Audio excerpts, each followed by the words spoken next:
Donc après on a choisi peut-être une forme qui est un petit peu décalée, un petit peu peut-être extrême pour parler de ça. Mais moi je trouve que c'est extrêmement violent en fait, ce qu'on demande à certains enfants, gamines, enfin je vois que des comportements assez affligeants en fait, d'obsession du poids, d'obsession de la courbe, de la musculature, et donc on a essayé de parler de cette obsession-là, de la violence de ces codes en fait dans ce film. Moi qui ai vu ce film que tu as montré tout à l'heure, est-ce que ce côté violent que tu as vu dans l'application de ces normes, ça s'est résumé par ce côté trash que tu m'avais dit tout à l'heure par rapport à ton film? Non, alors je pense que bon, y a du sang, il y a du gore dans le film, mais il y a également une violence, je pense, morale en fait, voilà, on a essayé en tout cas de la traiter. L'obsession morale qui est souvent encore plus dure ou aussi dure que la souffrance physique en fait, qui est voilà, l'emprisonnement cérébral et psychologique en fait, que peut vivre quelqu'un qui n'arrive pas à s'épanouir et à s'aimer comme il est, quoi. Tu as réalisé quels autres films? Est-ce que c'est toujours du même genre ou tu as eu différents types de films, de formats? J'ai plusieurs types de productions, donc comme je disais tout à l'heure, en fait j'ai vraiment une production, on va dire télévisuelle, qui est plutôt dans le documentaire historique ou littéraire, assez formaté, assez professionnel, voilà, calibré pour une diffusion tout public. Et j'ai également depuis 3 ans monté ma société de production qui s'appelle la société Azote Film, dans lequel j'essaie de démarrer une ligne éditoriale de documentaires un tout petit peu décalés en fait, et qui sont pour moi comme un peu des essais philosophiques. Donc il y en a un premier, on va dire, qui parle du mathématicien Alexander Grothendieck, qui est une figure en particulier des mathématiques.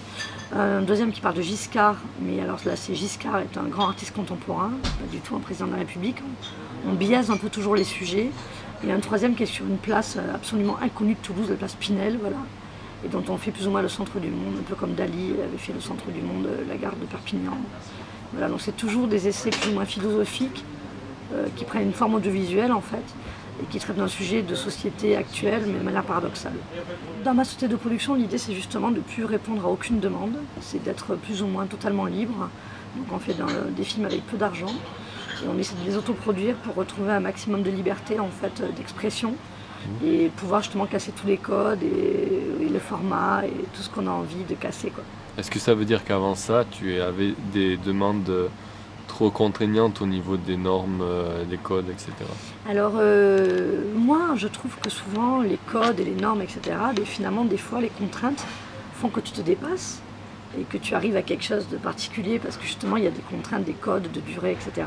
Moi ce qui m'a plutôt dérangé c'est la soumission à plusieurs mois ou voire des années d'attente par rapport aux subventions, à la façon dont le documentaire est produit aujourd'hui. Et donc voilà, j'avais envie de retrouver une spontanéité, une capacité de se dire tant pis, il n'y aura pas de sous, tant pis, la technique ne sera peut-être pas toujours au rendez-vous comme on peut l'attendre d'un film de grande chaîne télé. Mais un sujet est là, il faut le traiter maintenant et on va essayer d'y aller tout de suite. Voilà, et retrouver comme ça une envie, une énergie que j'avais plutôt à l'école de cinéma et que j'avais plus ou moins perdue ensuite dans le monde professionnel. Ça veut dire que tu as fait l'ESSAV ou tu as fait une autre école? Oui, j'ai fait l'ESSAV après une préparation littéraire très classique. Voilà. À l'école, j'ai eu la grande chance de travailler, même j'étais encore à l'école, je travaillais déjà. Et voilà, et peut-être j'ai commencé même peut-être de travailler un peu tôt, je sais pas. Mais j'avais besoin maintenant de retrouver les énergies qu'on avait à l'école, avec juste cette idée de se dire, ben voilà, on a envie de le faire, on y va, quoi. On y va. Est-ce que vous avez un message à faire passer à nos téléspectateurs et téléspectatrices par rapport justement au code en soi et à la place de la femme? Ah. La place de la femme, c'est compliqué parce que c'est une question qui me touche de deux façons. Ça me touche par rapport au court-métrage que vous avez vu ce soir, qui est la page de la femme de la société, l'imaginaire autour de la femme. Là, je suis en train de développer un documentaire sur le maquillage et comment peut-être on peut réfléchir à une uniformisation de la beauté à travers le maquillage, l'extension du maquillage, des tutoriels sur les réseaux sociaux et tout ça, réfléchir à ça. Mais ça me touche également parce que moi, en tant que réalisatrice fille, mais voilà, l'audiovisuel est un monde encore très masculin. Et donc on est confronté aussi à notre place de fille en tant que réalisatrice dans des équipes de garçons et de prise de position par rapport à des techniciens hommes, mais c'est pas toujours facile. Donc en fait c'est une question qui se répète à moi à peu près tous les jours. Il y a encore des stéréotypes? Oui, il y a encore des stéréotypes et c'est un peu normal parce que voilà, c'est pas forcément évident pour des gens qui sont des hommes de 50 ou 55 ans, voilà, de partir tourner des choses avec Là aujourd'hui je suis un peu plus de bouteille, mais quand j'avais 25 ans c'était pas forcément évident pour eux. Donc j'ai eu des réflexions type et quand t'auras fait 3 gosses, ça t'aura calmé. Donc oui. voilà, mais bon, je pense que toutes les filles dans des milieux un peu masculins vivent ce genre de choses. Comment s'appelle ton film? Mon film s'appelle Le soulier était trop petit. Est-ce que ça fait partie de ton rêve ou de ta passion, le cinéma? Des deux. Les deux. Le cinéma pour moi c'est un rêve et une passion et c'est aussi un quotidien et je suis ravie de faire ça dans la vie. Et tu t'es mis à étudier le cinéma à quel âge?